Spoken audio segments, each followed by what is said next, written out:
হয়েছিলাম সন্দীপন সাহার সঙ্গে। নব তৃণমূলের নেতা সন্দীপন সাহা তিনি ঠিক কি বলেছেন শোনাবো। দলের সর্বস্তরের কর্মী যারা দলটাকে গঠন করেছে এই জায়গাতে নিয়ে গেছিল, সবারই তো অভিযোগ অভিষেক বন্দ্যোপাধ্যায়ের বিরুদ্ধে।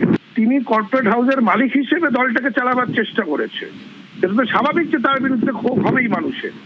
এবং তার অফিস যদি ভাঙা হয়, সেটা এলাকার মানুষ যারা একটা অফিস থেকে পরিষেবা পাওয়ার কথা সেই পরিষেবা তো পেতই না, উপরন্ত মানুষকে হয়রানির শিকার হতে হতো। অভিষেক বন্দ্যোপাধ্যায় ওখানে কি করতো সেটা অভিষেক বন্দ্যোপাধ্যায় জানতো, এটা আমরা জানার তো প্রশ্ন ওঠে না, কারণ উনি এমন একটা জায়গাতে ছিলেন যে সেই জায়গায় কেউ পৌঁছতে পারতো না।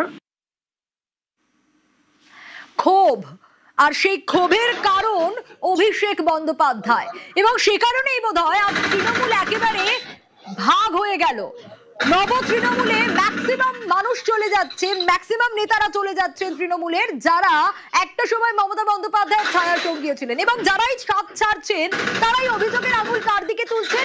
এই অভিষেক বন্দ্যোপাধ্যায়ের দিকে। কিছুক্ষণ আগে সন্দীপন সাহার বক্তব্য শুনছিলাম। সন্দীপন সাহা বলছেন যে এমন একটা জায়গায় অভিষেক বন্দ্যোপাধ্যায় ছিলেন যে তাকে ছোঁয়া যেত না, সেই জায়গায় খুব স্বাভাবিকভাবে ক্ষোভের আগুন তো থাকবেই। কিন্তু এই পার্টি অফিস আমতলার যেটা ভাঙা হচ্ছে, সেই পার্টি অফিস তৃণমূলের কার্যালয় হিসেবে ছিল দক্ষিণ 24 পরগনায়। হেডকোয়ার্টার তৃণমূলের অন্দরে কান পাতলে সেটাই শোনা যায় যে কোথাও গিয়ে হেডকোয়ার্টার ছিল দক্ষিণ 24 পরগনা, ঠিক যেভাবে কলকাতায় ক্যামাক স্ট্রিট এবং এই লিপস অ্যান্ড বাউন্সের সম্পত্তিতেই কি তৃণমূলের পার্টি অফিস তৈরি হয়েছিল?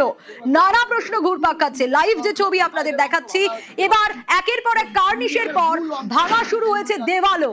এবং এতে বলা চলে যারা এখনো পর্যন্ত তৃণমূলের নেতারা রয়েছে এই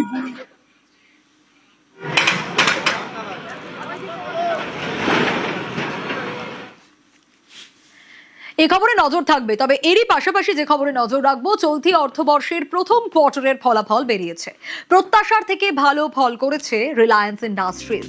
বিশ্বজোড়া অনিশ্চয়তার মধ্যেও দুর্দান্ত ফল রিলায়েন্সের। কোম্পানির আয় বেড়েছে 25%। তেল, রাসায়নিক, ডিজিটাল, রিটেল সব ক্ষেত্রেই এবারের পারফরম্যান্স আগের সব রেকর্ডকে ছাপিয়ে গিয়েছে।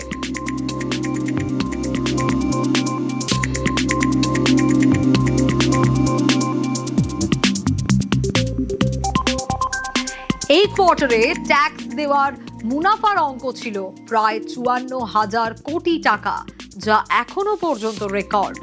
অর্থনৈতিক বিশেষজ্ঞদের প্রত্যাশা ছিল এবার রিলায়েন্সের মোট মুনাফা 20,000 কোটি টাকার আশপাশে থাকবে।